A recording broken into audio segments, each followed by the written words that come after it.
Hello, and welcome to the Creators Guild podcast, where we talk about all things creative. I am Christopher Howell, and with me behind the scenes is Jared Lovelady. And also joining us is another face on the screen for this special episode. You want to introduce yourself? Yeah, I'm Timothy McGowen. And Timothy Um, McGowan is an author of many yes, books. I've just finished number 21. 21. Wow. I was going to ask, Yep. and you just blurted it right out there, Timothy. So yes, our Well, special guest today is Timothy McGowan, as he just said, author of 21 books. And I have read 6 of his 21 books so far. Um, they are in a specific genre. Well, at least the ones that I have read are in a specific genre. Um, before we get into the books, Timothy, you live in a small town in the middle of the U.S., right? yep. Yep. Very small town. Yeah, small town. So I have been to this said small town, and it is very small. So how did you decide to write 21 books from this small town in the middle of the U.S.? Well, for that, I got to go into my history a little bit. So my wife and I, we actually moved here 3 years ago. And it was because my author career taking off that got us to come here and live somewhere that I could be a little more remote and just focus on writing. But I've actually lived lots of different places, probably more than I can go through right now. Yeah. Um, but we've kind of been all over the United States, really, Now you but were here to stay. we so Timothy and I met at Tremendicon. So um, actually, I think it's kind of fortuitous. This is our special episode, and I think episode 8 that's coming out along with this one is the Tremendicon episode. So you'll be mentioned in there because we mentioned you in our Tremendicon episode. Um, yeah, we met at Tremendicon. So, and you told me prior to writing you were in computers. Yep. You did programming, systems. What area? Computer So science were I you was in? primarily in web development, Okay. but I kind of bounced around depending on the role, where I did full stack, which involves doing the back end work Hmm. as well, setting up databases, working with servers. Gotcha. But the stuff I like the most was the front end stuff. It's a little more visual. It's easier to see your work come together, which is nice. Yeah, yeah. I do engineering, and the back end work is I don't know. Some people really like it, but Yeah. I Yeah, I have. mean it's got its own rewards, but at the same time, you don't always get to see like you make a big change and you're like, oh, you've optimized something. Like that's great. Yeah, But you don't get the big like, oh, look, I just redid the whole front end and it looks nice. yeah. Exactly. A little thankless I sometimes. just cleaned up all these connections and everything, and so now when somebody clicks a button, it takes them 2.5 seconds less time of waiting. It took me Yep. weeks. Like it's going to save all this time among all these button clicks, but the user just sees click and then they move on. They're like, oh, I got there. Yeah. Yes, It's exactly. not like, oh, who made this faster? It's just like, oh, cool, it worked. Yeah, Like, exactly. So what I didn't get at Tremendicon is so I knew you had kind of shifted and focusing on your author career about 3 years ago. I didn't know that you relocated to get more remote so that you could focus on your books. How yep. has that worked out for you? It's been good. It's allowed me to really focus in and get a lot of work done. Whereas before we lived in places where I was still, even though I had stopped working full time, doing programming stuff, I had friends who had businesses and needed things, and Yeah. I was closer to them. So it was a little harder to be like, well, I need to focus on this. So with this kind of ripping the band-aid off and going in the middle of nowhere, which we have more friends and we don't, Yeah. we haven't lost complete contact, but It's not like I'm trying to be a hermit or anything, but Yeah. it does help to be able to kind of be. I have my own office, and we have to worry a little bit less about the bills because we moved from somewhere that was a little more expensive to here to where things are a little. The bar of what I need to reach is a little bit lower, which is nice. Yeah. Yeah, that's good. And if any of Timothy's friends are listening, I'm sure he still loves you. He didn't run away because he doesn't love you. So, Right. yeah, That's that's funny. Jared and I have talked about that with our authoring that like life gets in the way, you know. Yeah, I wish it was as simple as moving out to the middle of nowhere, because you've got that already. Yeah. Yeah, I live out in the middle of nowhere, but I still have to have a full-time job right now. So, Yeah. you know, the the 50-hour a week in the office doing because I do database stuff and you know system integration projects that we're working on right now, and that 50 hours goes by and you're like, man, now I got to record this podcast and try to write a book and do all this other stuff. Yeah, I found it to So be very, very difficult. So I applaud you for being able to do it. The balance is really hard, like having a full-time job, especially one in like programming, because you're in front of a computer, you're using your brain, you're doing a lot of the things that you would use to do the writing. And so by the time you get to the end of the day, at least for me, I found myself so mentally tired that I could only do so much. And even then, it wasn't usually representing my best work. Until I like had a weekend off or something where I could really fully put my mind into it. yeah, yeah, that's Jared and I've talked, you know, and my wife and I've talked where I'm like, I go to work and I spend all day problem solving. Even though I have projects to work on, most of my time is spent trying to solve problems. And then when I go home, there's always, well, this broke or this needs to be fixed and we got to figure out X, Y, or Z. And so I got to solve those problems. Then Jared and I get together and we start working on writing. And now we have to come up with solving the problem of creating problems for our characters and then solving those problems. And I'm like, it just never ends. Yeah. Right. Yeah. And the mental fatigue that comes with solving problems. I was like, because that's really what it is when when you're writing, you're just creating problems and solving them.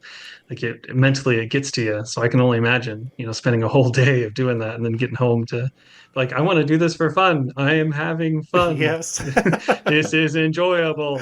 Yep, exactly. Like I need somebody else to be plugged into the back of my brain programming this is still fun. This is still fun. Right. And just have that on repeat.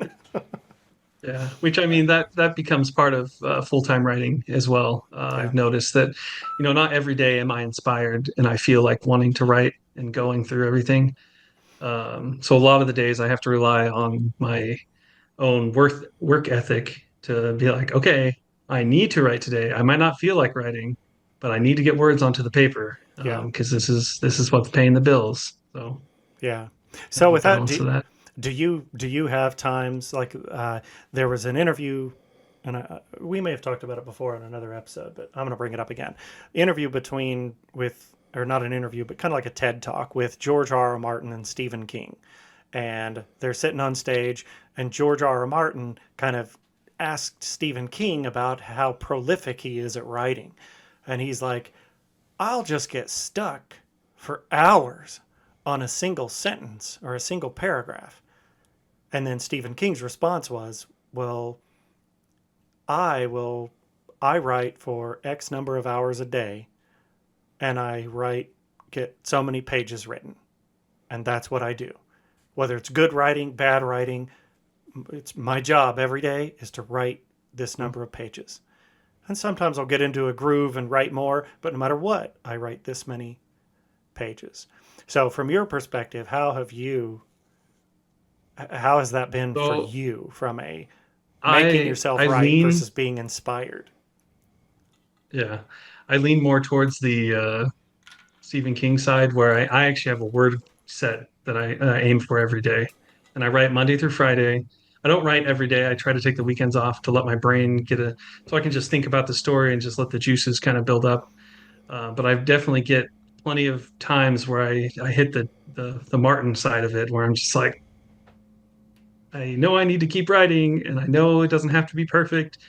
Well, I mean, he wants it to be perfect, but I Yeah. get stuck on things plenty of times, and I don't always hit my goal. But I find that having a goal and striving for it, whether or not it's good, like good content that you're putting out or writing, has helped me grow as an author leaps and bounds.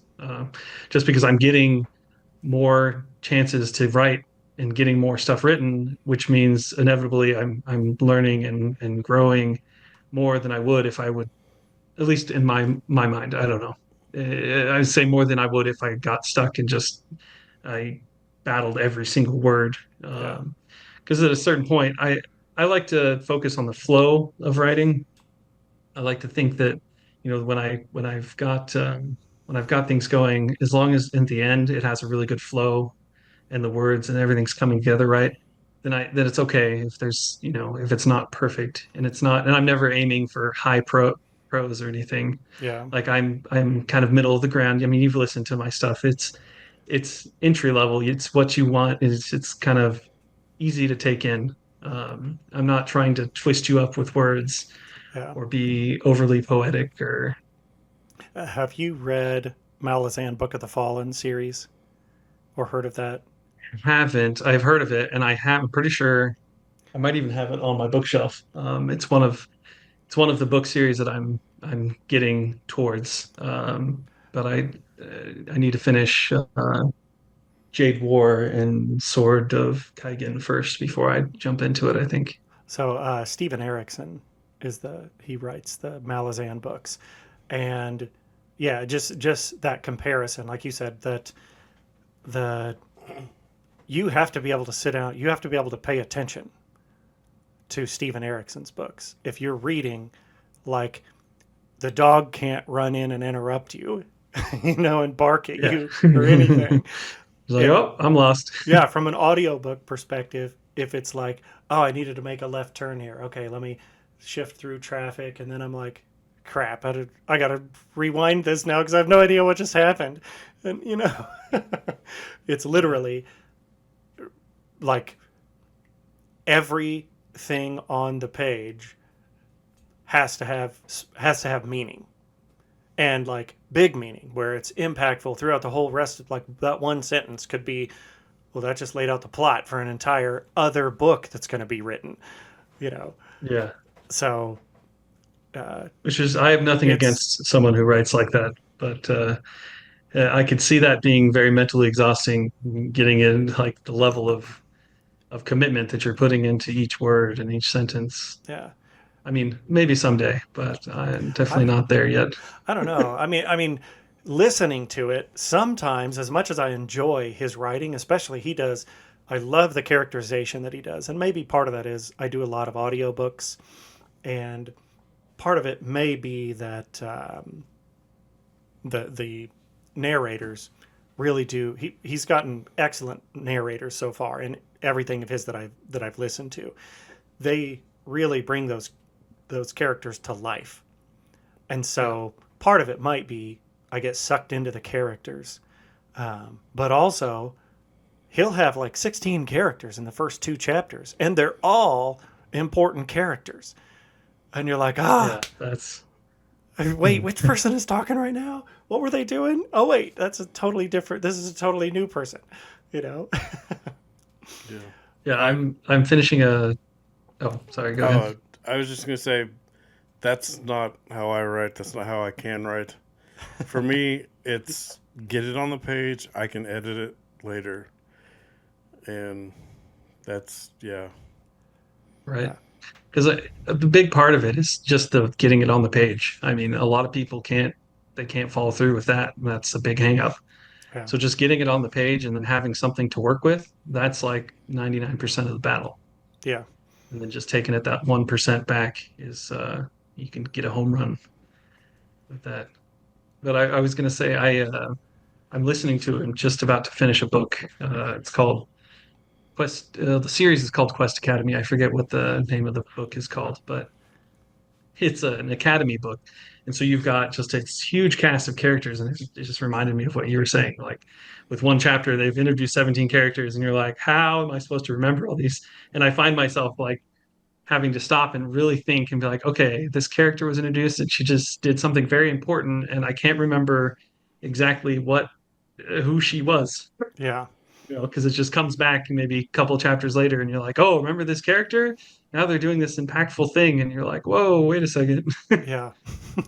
So yeah, I, I can, and if yeah, in my mind, it's having we have a lot of characters. I think we said in book one we have 36 named characters, and all of those characters. I think there's maybe like one or two characters with names who are inconsequential, like just people who we needed a character to be there, and they came in and then they left.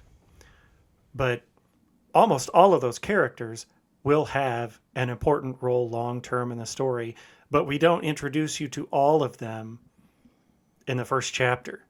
It's the first chapter you get to know a couple of characters.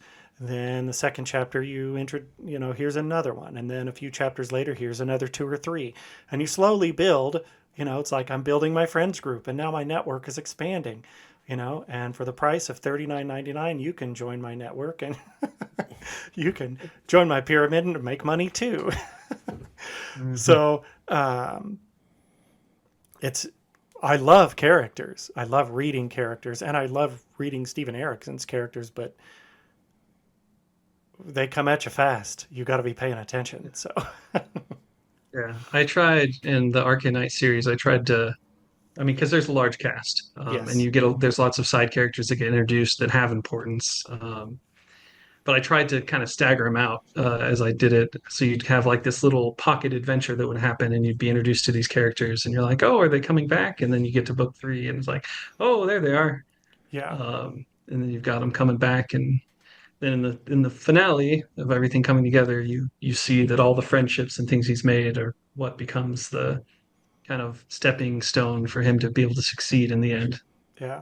So with that is a perfect segue there, right into you are on here today. We're having this special uh, uh, episode here for a specific reason. Would you like to tell us what that reason is, Timothy?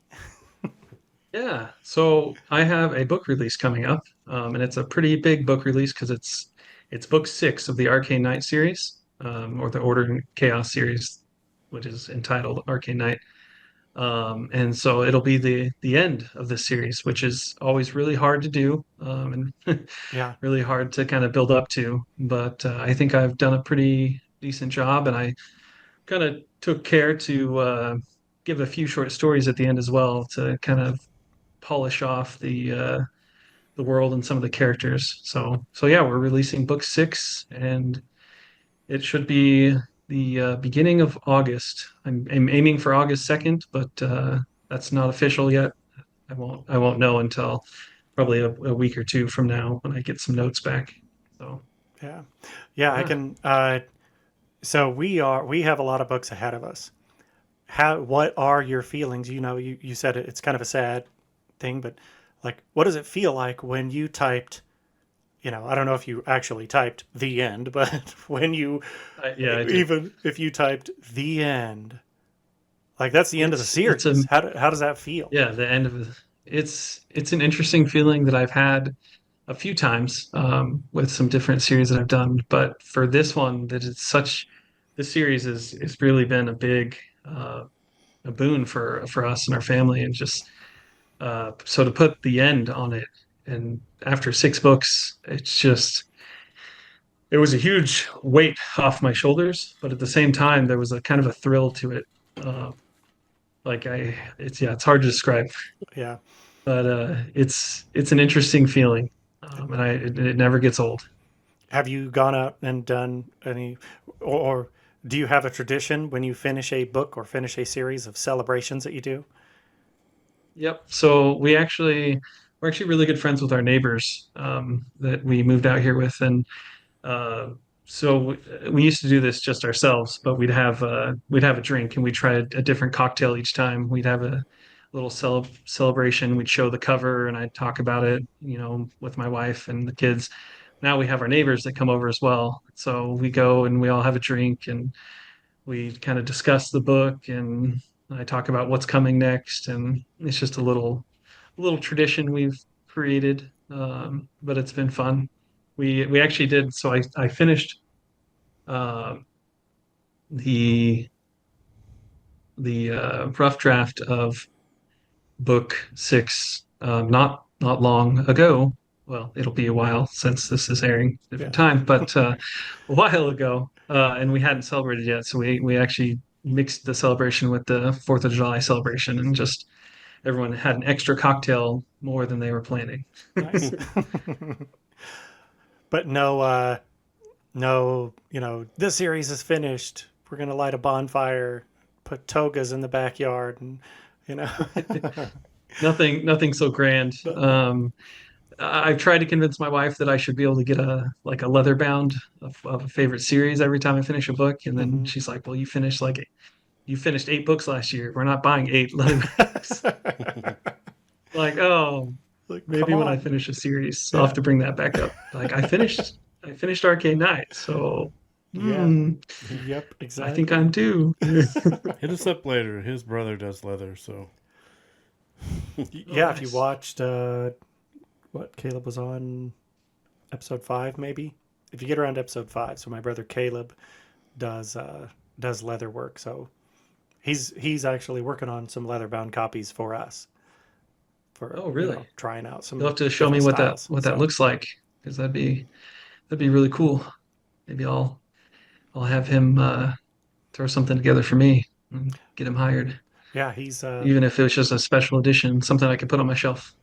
yeah, that's what he's working on from our end. He's trying out some different leathers right now to you know get try different feels for what the covers could potentially be like, Hmm. and then he's gonna he's gonna do some special editions with each copy as they come out. Maybe at some point we'll do some like giveaways or something, but for the Yeah. moment it's like we just want something special. So Yeah, yeah, yeah. No, I've played with that idea before. Like I've even gone on a few of those publishing sites where they'll do like one-offs for you, mhm. like printing proofs almost, but they're still higher quality. Yeah, I'm like, ooh, I wouldn't mind having a nice little, golden sides, yeah, pages, and leather bound with a golden stamp or something. yeah, But I haven't pulled the trigger yet on anything like that. But yeah. it's Well, always been nice. yeah, Yeah, if you could. I'll send you in our email. We've got your email. We'll send you some stuff of what my brother's done and let you take a look at it, Okay, get your thoughts. nice. So with your series, so for those listening, tell us about the tell us about Arcane Knight. Like what is the Arcane Knight series? I know what it is, but why don't you tell us a little bit So about it so I someone can be the encouraged to go read way it? the way I like to describe it, is it's very much my take on the hero's journey, Mhm. which for those that are familiar is kind of you start off, got like a farm boy style character who's out of not out of touch, but kind of separated from some of the larger events of the world and things, and they go on a journey. And I like to compare it to like my version of Wheel of Time. They Mhm. got the good versus the bad, order versus chaos, Yeah. and it's very much I try to the primary focus that I try to keep with the series is around characterization, and everything kind of comes about because of the characters, which I think is a strength of the novel. It is lit RPG, which for those that aren't familiar is a term like a genre that's growing but still pretty small, which basically means there's gaming elements added into the narrative of the story. For Arcane Knight, it's basically the magic system. And people are introduced to that in book one, and the characters they're able to see their growth and potential, and so they can see that they're like, oh, I'm X amount of strong, like I'm level 2, and I have this much in my attributes, and there's essence, which allows them to kind of control their growth. So you get a lot of kind of characters that mid max their growth, and you gotta kind of go with that excitement with them, Yeah. which is if you like video games or get that you get kind of that extra little tick from it. Yeah, that's I've read a few different lit RPG series that authors have written. Um, I like to describe it kind of as a if you've done any RPG games or any first person player games on a computer where you have to build your character. The story is from the perspective of the character inside that world. So if you had a character inside that game, the story is told from the perspective of the character inside that game. They have no idea there's somebody outside the game playing them, but they get to see from within their world all the stats that the person playing that character would see. Like literally tabs on a screen that say, here's your health, here's your stamina, here's your strength, here's your It's all weapons. quantified. All this stuff quantified. The play or the player or the character inside the game or inside the story gets to see what the person playing the game outside sees, and that's how they exist and view things within their world. It's all viewed through the lens of the stat sheets and where do they fit quantifiably into the world around them. Mhm. And then you get to go on quests and go fight monsters and do things as this Dive character into dungeons, inside the story. do Yes, all the things you exactly. want to do. And So inevitably, when we describe what lit RPG is, you'll still get one or two people that are thinking, "Oh, like choose your own adventure." yes, Like, exactly. oh, you don't get to choose your own adventure. The adventure gets chosen, but you Yeah, you do get to know a lot of the stuff behind the scenes almost. I'm trying to remember just someone just last week that we were talking about having this discussion with you, and it's like, yep, he writes lit RPG. It's kind of like this, and he said, oh yeah, I used to read Choose Your Own Adventure as a kid, like that, and I was like, no, it's not like that at all. And no, And like yeah, I don't understand where the disconnect comes from. But because I'm looking in, from the inside out now. Like yeah, I don't remember how I thought of it when before I got introduced to the genre because I can't recall. But it's so funny because that is such a common reaction. They're like, yes, "Oh yeah, choose your own adventure." yep, Like, exactly. hmm. So because I don't know, 21 books written. How many series do you have? How many different series? You've got the Arcane Knight and the um, what's the other one we were just talking about? I've just finished book one of that series that we're still I waiting for think the. seven different series. So there's Arcane Knight.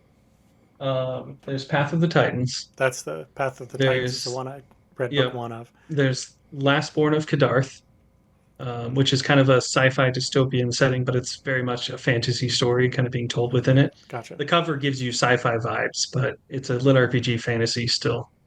Um, and then I have my Haven Chronicles series, which the first book is Eldritch Knight. There's two books out in that series. And then there's Nexus Guardian. I think that brings us up to five. Nexus Guardian is complete at three books as well. Audio is being worked on for the last one. And then I have two more, but they're one is Journey to Crystal Mountain, which is a meant as like a middle grade introduction into lit RPG, uh, which I could actually probably could have been showing these as I go. And so this Yeah. is this is the middle grade one. Uh, and it's I wrote it for I have lots of nieces and nephews that wonder what their uncle does, what is he writing about? And I'm like, well, I can show you, check it Yeah. out, or read my stuff. And then I have one other novella that is in a separate kind of universe and series called Dead Man's Bounty. It's kind of my take on a on a detective mystery horror type alternative Earth darker fantasy. Gotcha. And I have various other short stories, but that one was a novella, so I'm counting it as a, this was It's another one. 30,000 words. So, Yeah. Uh, yeah. And then I have so various other short stories so sprinkled around. all of your series and what you've written, what the list that we just went through, are they all lit RPG genre, or are there any that Um, fall outside of the lit well, RPG but still fall within like fantasy or fantasy fiction or sci-fi or anything like that? yeah. So this book here, if I can get the glare off of Yeah, the it, Eldritch Eldritch Knight. Knight. It is portal fantasy. So it's you start on Earth and you get taken away to a fantasy world. Uh, and it's not lit RPG, but it has some of the vibes that you would get because the characters think that they've entered a digital like world basically. Gotcha. And there are a few characters that are very uh, convinced that it's still a game, and so they're going around, killing mobs and saying to themselves, "Oh, level up, haha," you know, Yeah. the kind of humor about it. But it's not. It's very much. It's more just your epic fantasy story, portal Okay. fantasy being told, and then Dead Man's Bounty, which is the horror type. It's kind of like a undead main character, very different than everything else I write. Yeah. That's not lit RPG either. Okay. Do you have plans to branch out into other areas more? Yes, and also kind of no. So the genre area that I read the most and that I plan on staying within is progression fantasy. Hmm. And there's lots of books that are popular that we know that would fall under the umbrella of progression fantasy, like Way of Kings by Brandon Sanderson. Yeah. Like anything that has like a character that has to, and this happens in I wouldn't say most stories, but in a lot of stories where there's some kind of trackable progression that's happening. Yeah. I really like that. And so that's kind of where I plan to stay within. But I do have and this is uh, like it might be some time before I get to do this, but for 2 years now, I've had a completely outlined and ready to go uh, standalone sword and sorcery fantasy that I've Nice. wanted to write called Fall of Haldred, and it's kind of a not really darker, but at the same time a little bit darker than what I normally write. Hmm. Um, but it would be a standalone, and it would basically just be sword and sorcery fantasy. There would be no lit RPG elements Gotcha. in it, and eventually, when I have time in my schedule and it makes sense, I'll write that. Uh, but that could be 2-3 years in the future at Gotcha. this rate. No romance novels in the repertoire yet. Nothing like Hmm. that. No, no. I'm I like to write what I like to read, and I don't not like romantic subplots. Like I don't mind, and I actually do like it when there's because it's all comes back to the characters, right? Yeah. A good romantic subplot is just natural, and it builds up the characters and it makes the story interesting. But I've never decided to make it the main focus, and I don't think I've read many books where that is the main focus. Maybe I should branch out a little bit more, read some read some romance or romantasy, but not anytime soon because I have a big list of books I need to get through, and I'm pretty sure I know exactly what I'm reading for the rest of this year. Yeah. I just have to get through it.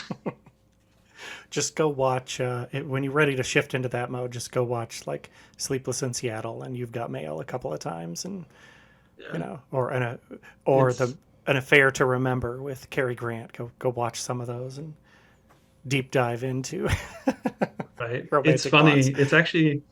It's actually funny because as a the age range of like 17 to 25 or 27, I was very much into romantic comedies. It, Yeah. it was like my favorite genre of movie to watch. And I can't, looking back, I can't tell you why. I mean, I enjoyed them, so I Yeah. kept watching them. But no, I've never tried my hand at it. myself. You could do kind of like a Sims world romantic lit RPG. That that Right. here's a writing idea for you. You could have a lit RPG where you have to build charisma and like find your soulmate. That's your quest. Build up the love meter. You just Yes. gotta quantify it all, including the relationships. You could throw some Zelda elements in there, how you have hearts and the hearts go down as you take damage of whatever that damage may be as you take rejection damage, and then you got to like recover hearts and build back up your Yeah, you know. that's funny.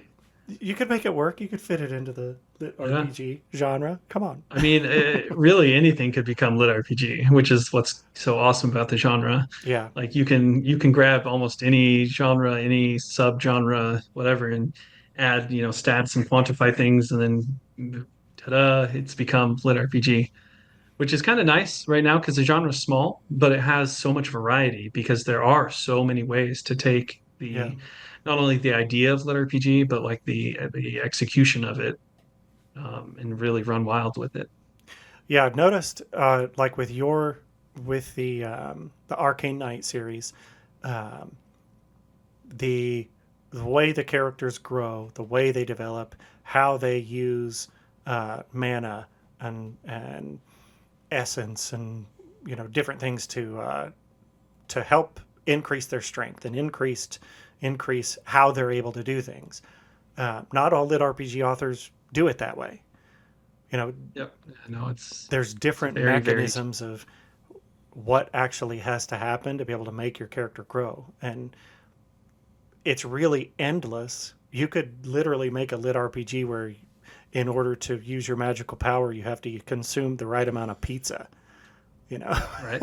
Yeah. No, There's there are. And you could even do something funny like that because there's such a space for humorous lit RPGs too, which I feel like I included natural humor as much as I could, but I didn't go out of my way to try to make a very like, laugh out loud funny book. yeah, Just because I don't have that's not one of my natural talents. Like I can crack a joke, but it's usually through just the natural flow of dialogue or something, yeah, um, as opposed to like making a whole story around the idea of like pizza yeah, leveling you up, which I wouldn't be surprised to find that that's already happened. Like, yeah.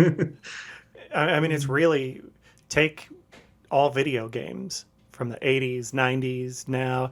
Um, there's all kinds of, you get back into the 8-bit video games, especially, where the paper boy, where you're delivering newspapers and you got to jump over stuff and then collect things along your paper route.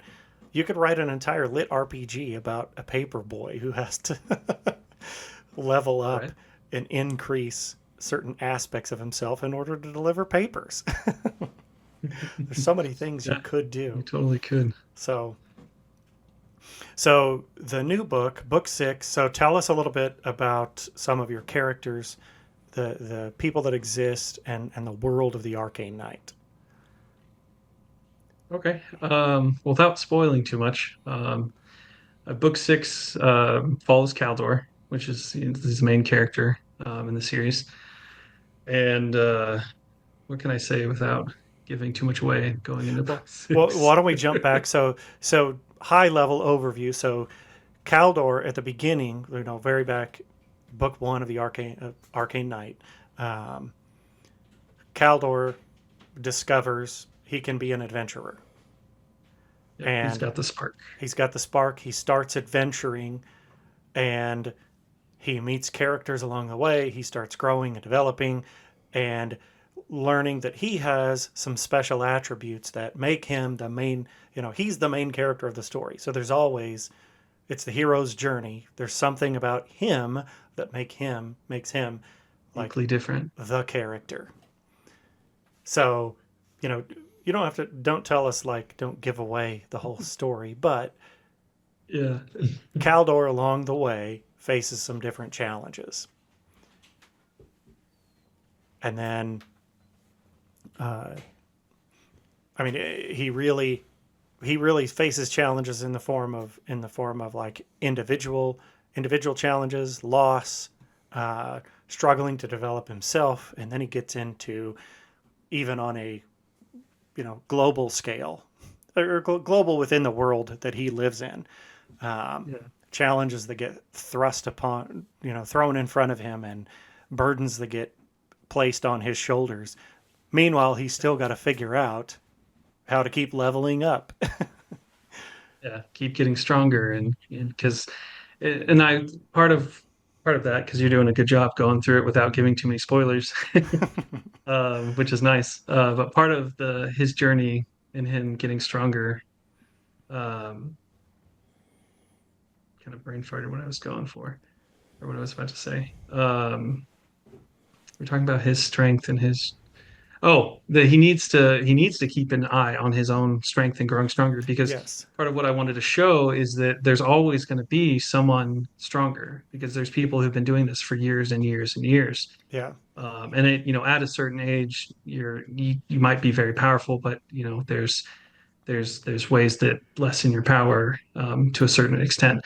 But he's still very fresh. Like he is progressing very fast in the overall terms of the world and everything. But part of his growth and having to kind of keep his eye on his own strength and growing is that you're not the top yet, and there's always going to be challenges that you can't overcome. So you need to keep yourself going and getting stronger.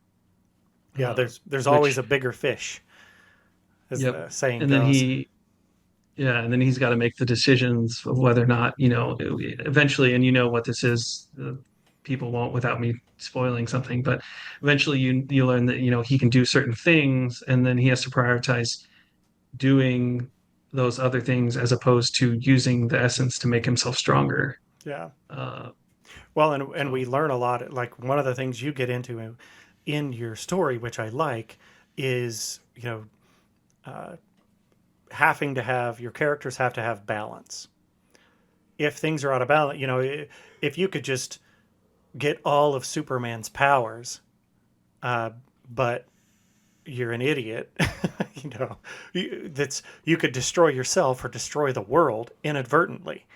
With if you could be like, well, I have X number. If life and your strength and everything in the world that we live in was actually based on points, and well, I've got this many points. Well, I'm going to allocate all of the points into being like just totally indestructible and invincible. So I can punch through anything, through the whole. I could destroy the whole Earth if I wanted to.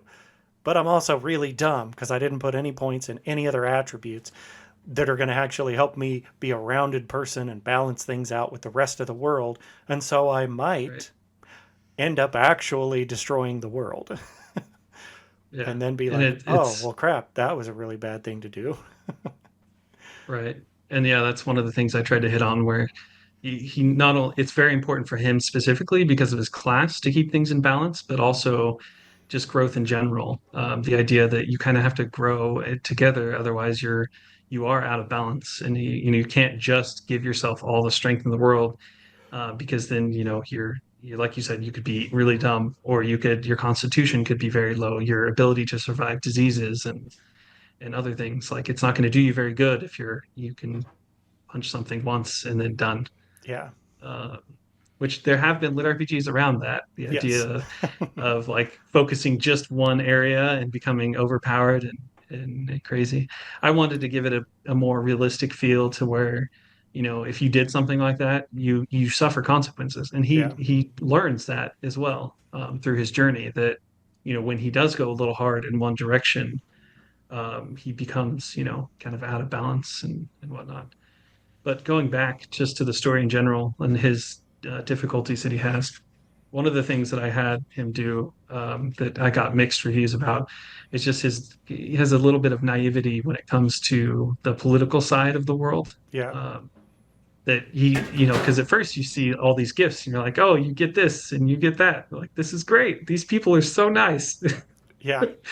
And as a character, someone who grew up off in an orchard, farming, I mean, he has some sense. He's not adult, but he's kind of a little bit more trusting than I would be.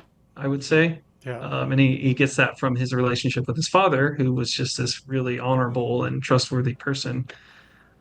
And so he kind of has this tendency to trust people a lot quicker than you or I might do, Yeah, which I gets him in did. trouble.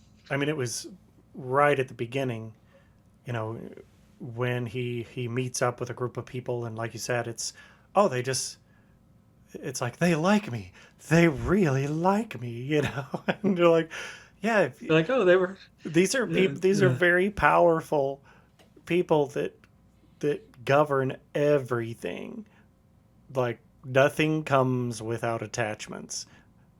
and we At learn some that point later there's on going to what be a the price, but strings are. yeah, Yeah. exactly. Um, so yeah, I picked up on that right at the beginning, and I was like, wait a minute, is this Mhm. guy an idiot or what? And then I'm like, no, he's just He's hey, very much your honorable yeah, very hero kind much. of. He wants to We can just trust shake hands on everybody. it. Yeah, A he wants to handshake's good take your word enough. for it and wants to be the, yeah, he's, and that's kind of, that's my kind of small area of lit RPG is I really like the over the top heroic characters Hmm. who like they want to be honorable, they want to do the right thing, and it creates that sense. Because I mean, and it's there's obviously, because you've read it, there's other characters that do not think like that, and there's balances to it. But to have the character that is like very much so that he's like, I'm gonna do the right thing because I know that it's right, and I'm gonna do whatever it takes to make this happen. It's always had a kind of special place in my heart for those like over the top heroic characters Yeah, that you're just like, oh yeah, okay. yeah. Um, so with this, so I would describe the arcane. If I were just going to try to put a couple sentences together, I would say um, the uh, Caldor, or what what's his name? Caldor. Caldor. Yeah, I was like for a minute there. I was Yeah. like, wait a minute, Caldor. That's not right. Yeah. So Caldor is a farmer who finds himself going on a journey and becoming an adventurer, and along the way gains gains trust and recognition and power as he battles against beasts and demons and foes on his daily adventuring, as well as much larger world destroying demons and enemies and foes. And then the burdens of leadership, the burdens of saving all of his people and the world around him ultimately ends up resting on his shoulders. And so he has to learn to balance his own progress with balancing the fate of the world. And now we get into going into book 6, and now book 6 is going to wrap up where we leave off with Caldor facing the daunting task of literally everything falls on my shoulders and the team of people that if I can get the team of people around me leveled up enough to help me and trust them enough and get them to trust me enough, we might be able to save the world. So now going into book 6, what do you want to tell us? You said you had a blurb or something about book 6. Yeah, Do you want I to can read Yeah, that. do you want to share that with Uh, us, and hopefully Let that was me a pull good that up here. lead up to No, here's that was books 1 through perfect. 5. So now Yeah, that going into book 6, here's book 6. okay. Let me give it a quick once over. Make sure this isn't one with the typos. Make sure you're Yeah. Yeah, it's always fun when I've gone back and read stuff. I mean, even when we read our books, as we're reading chapter to chapter, I'm like, did we say that right? Should we have edited? Yeah. Should we have changed this? And blurbs are there, and you'll know this because you'll have written one for your book, but Yeah. blurbs have this unique challenge to them. So this is not the final version of it, but I'll go ahead and read what I have so far. Okay. Uh, so having vanquished the rogue Chaos Lord and found out so much more than he could have ever wished, Caldor is setting off on his final adventure to unite the world before the true great evil arrives. He's been guided, he's been molded to be the very best at what he does, and uh, it's never more true than now. He sets his sights on bringing the Beastkin War to an end against the Eastern Chaos population, so that the order, both order and chaos, might once more be in balance as it is always meant to be. There will be blood, there will be death, there will be action as everything comes to a head in this epic conclusion of the Arcane Knight saga. Yeah. So that yeah that I try not to give away too much, but it does give away some details of things, but yeah, but it's it's not super spoiler.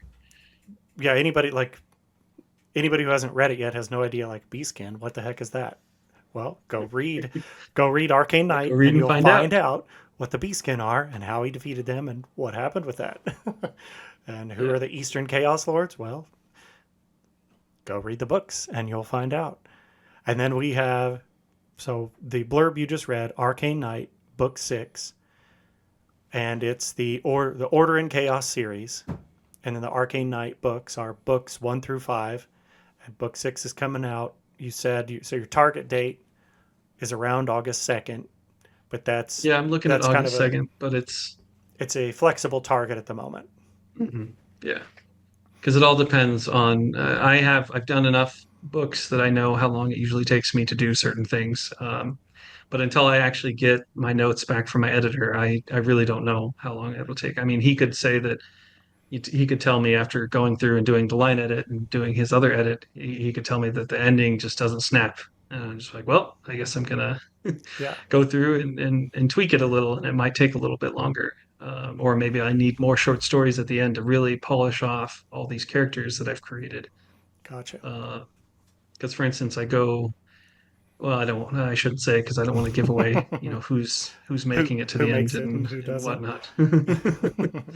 Yeah, so I shouldn't say anything about the short stories. Just that there's going to be several of them, and they're going to cover characters and events happening. So Gotcha.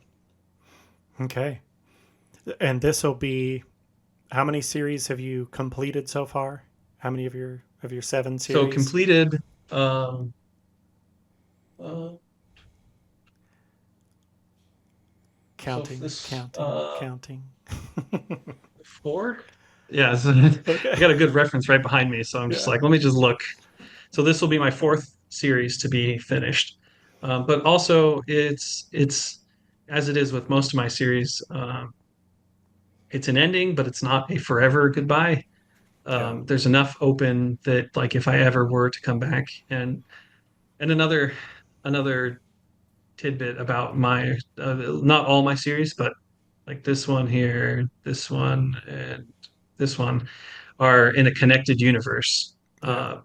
And so eventually I want to do like a trilogy that caps them off where you have the characters that you got used to hearing about that have gone through all this stuff and those that have survived. You have you have them as legend, or you have them showing up as almost deity level characters that are Yeah. here helping with this final threat and really putting the end on my fictional universe and then starting a new one eventually.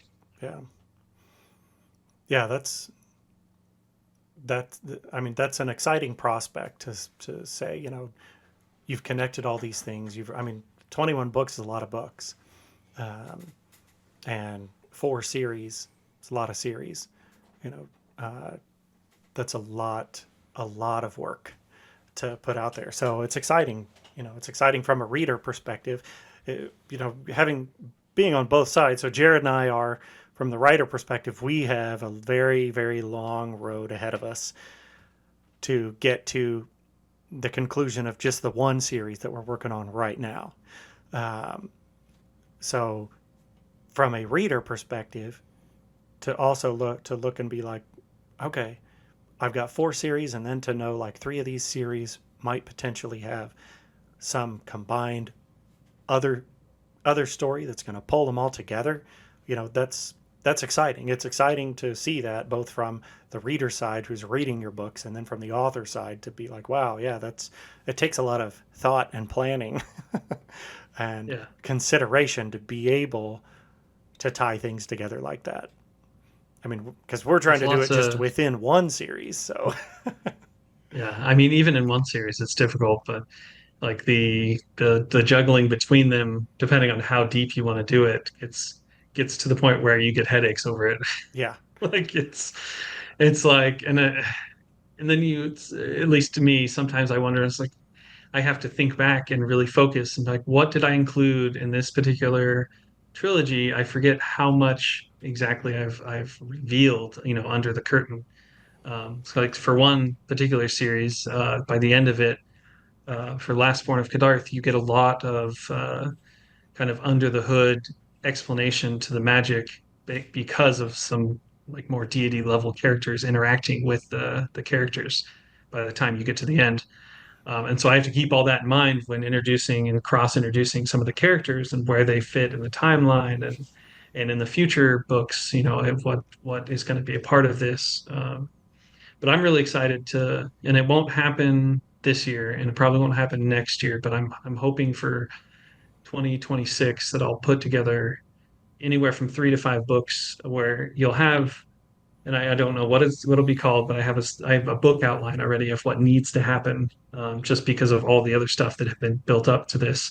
yeah, But I'm really excited to put that together and really put the end on the entire scope of what I started back in 2020. yeah. Uh, yeah, that'd Wrap be up the nice. whole saga, and then Yeah, you can and then I start can writing come out with the romance lit RPG and the you know yeah, I have a few series that are going to be outside of my universe that I have coming up, and then I do eventually. I want to do. So I started off as a pantser, yeah, uh, where everything was just kind of on the seat of my pants while I was hmm writing and going from there.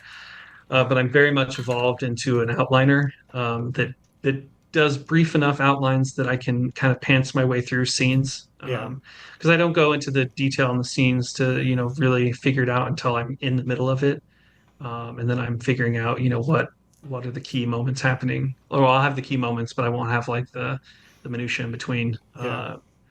So um, yeah, I'm getting off track and I don't remember where I was going with that, but yeah, lots of stuff coming. Oh, I think I was going to say about my next series. I My next series that I'm going to be working on is called Dragonstone Academy, and it's going to be an academy book, which I've always wanted to do because I've always been a fan of like as a child Harry Potter hmm and that stuff. So I'm pretty excited for that. Uh, that'll be a 4 book series. I'm currently looking around. I got a solid outline for the first book and the first 70 or so scenes, all figured out, and it's looking to be it'll be pretty good. I think I'm hoping. Yeah, We'll see. yeah. I read in so many different genres that I enjoy broad, everything from I read horror, history, sci-fi, fantasy, biography, autobiography, whole gambit, mystery, even like mystery and who done it. Even do Oh, I like love a cozy good whodunit. mystery stuff. So Yeah, uh, yeah, from a writing perspective, because I read in so many different genres, I find myself wanting to write stories in all the different genres too, which is why I wanted to know, like, from a how much of your books were lit RPG, and if you were gonna, potentially branch out. So yeah, that academy side, you know, yeah, a little bit it's different a little than different take. Yeah, a little different, but still, I'm gonna try to capture the same kind of characters that people like that I've seen in my past books. There's kind of a trend going. You really have that heroic character with the buddy that working together and really brings things together. So yeah, I'm gonna stick to the tropes that I know that work.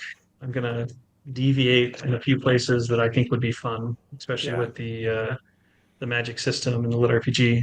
Gonna do kind of a mesh of kind of a little bit of what I tried to do with Path of the Titans, Hmm. where it's a dual system type thing. Yeah. But in Path of the Titans, it's more, one is being rebooted, so to speak. Yeah. Whereas this one is going to have more of like almost like a Green Lantern type magic system that meets a Magic the Gathering card magic system, Gotcha. all wrapped together in more of an underlining magic system that fuels them both. Uh, so I'm figuring out three specific magic systems and making them hopefully work together in a way that makes sense. Yeah. Try to get the force to also work with, you know, practical magic. Bring those together and Right. see who Exactly. wins. Yeah. Yeah. Yeah. So so August, Arcane Knight Book 6, the final book in the series. Where can people go to find you? So the best place to find me is going to be Amazon. Okay. Uh, so if you just go to Amazon and you type in my name, Timothy McGowan with an E at the end, or Ian rather, Yep. uh, that's the best place because it's got the most coverage. But you can also go to authortimothymcgowan.com. And if you want any signed paperbacks, that's the best way to get them. And you'll get the books cheaper than you'll find them on Amazon if you're into paperbacks. Audible is the best place for the audiobooks. And I have, if you're looking to get started for Arcane Knight, I have a omnibus for the first three books, which is a nice chunky 58 hours or so, Yeah. which is a good place to get started for one credit. Um, That's where I started. We met at Tremendicon, so and the Tremendicon was 2.5 days, and the first night I came back the next day and I held my phone up like, Timothy, look, I got your book. I got the omnibus. I started listening to it on my way here today.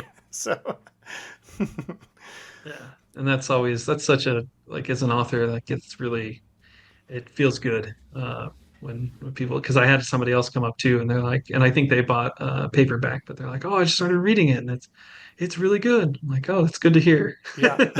Like the validation is nice sometimes. Yes. Helps you keep your mindset focused on writing. Yeah. So, like you said, go check out on Amazon, um, authortimothymcgowan.com, either one of those places. Go listen I'm on also on Audible. all the normal social medias as well. Yeah. If you find me on you can find me on Facebook, on X, on what else is there? TikTok. Hmm. Wife and I have been trying to do TikTok videos and build that up. So there's Yeah. plenty of if you want to interact with me, there's plenty of ways to do that. Just beyond reading the stuff that I put out, because I love talking with people, discussing lore. Even I have one friend that I made that he read one of my books and we kind of got to know each other because he reached out just as a fan. But we've been talking for 4 years now, back and forth, and I kind of use him as a resource sometimes, Yeah. where he knows some of the stuff a little better than I do when going back because he's read it, a certain series he's read it 5, 6, 7, 8, 9 times, and Yeah. I'm like, well, I wrote it once, Yeah. and then I read through it, I did my edit. You've got more knowledge about it than I do at this Yeah. point, so reach out. Um, I love talking about stuff. So Yeah. So go find him. Go find Timothy. He's got, like I said, book 6 coming out in August of Arcane Knight. You can go find the other 5 books, look him up, find some of his other 7 series, 21 books out there that are available to go read. If you haven't ever delved into LitRPG, go take a look. You just might find that you like it. I did, so you might too. it's a great genre. Like if Yeah, you got any, even those that don't like video games, because the main pool is like, oh, do you like video games? And you can get something like then you're probably yeah, gonna like lit RPG. But I've had people who, 80, 90 years old and they don't really play video games and they were surprised and they're like, I really enjoyed the genre. I really enjoyed the ideas put forth. So it yeah, is really for everyone. yeah. Well, some of that is, I would think, is, you know, this so the Arcane Knight books really set up because it is the Order and Chaos series. And that's really what a lot of lit RPG comes down to, is there's an organized structure, an ordered path that the characters can take. They can veer in different directions along that path. They have different choices that they can make that will determine their future, but it's still organized and ordered, and failures often come for those who do something outside or change the structure of things. And so from a reader perspective, to take that view of, hey, sometimes as chaotic as normal life is, reading through something that, yeah, this person's going through chaos, but it's ordered and it's structured and it has a goal that's clearly defined. And I can read about that and understand it and comprehend it, and then see how this character might be able to develop in different pathways depending on what they choose. There's an appeal to that. Even if you're not into video games, if you're not into, doing role-playing games like D&D or anything like that, there's still an appeal to the story side.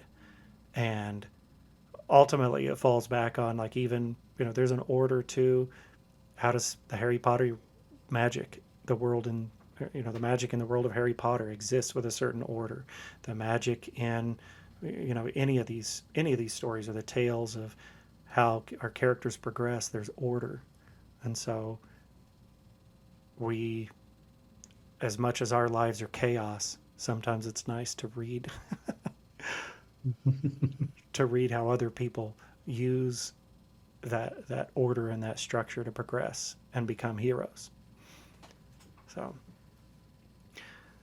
well, Timothy, we appreciate you joining us today. Appreciate you taking the time. Thank you for having me. Hopefully, all of our anyone who comes across our page and listens to our podcast, go check out Timothy's writing. Go check out Arcane Knight. You have time between now, if you want to binge, you can binge read, Binge it on through, or binge listen to books 1 through 5, so that you're ready in August for book 6 to come out and to see how it all ends. So thanks for being with us today. It's been a fun discussion. Yeah, thanks for having me. It's been nice. Jared, any wrapping up words? No, it's been great talking to you. I haven't talked much this one. I kind of just let Chris do the interview, but yeah, it's been great having you on. I am not afraid to talk. So, no, we appreciate it. Appreciate everyone being with us. And from the Creators Guild podcast, until next time, go in good spirits. Thanks for listening to the Creators Guild podcast. Don't forget to get your copy of A Flight from Shadows, available on Amazon. While you're there, please rate it and give it a review. If you like the Creators Guild, please like and subscribe, and make sure to share it with your friends. Until next time, go in good spirits.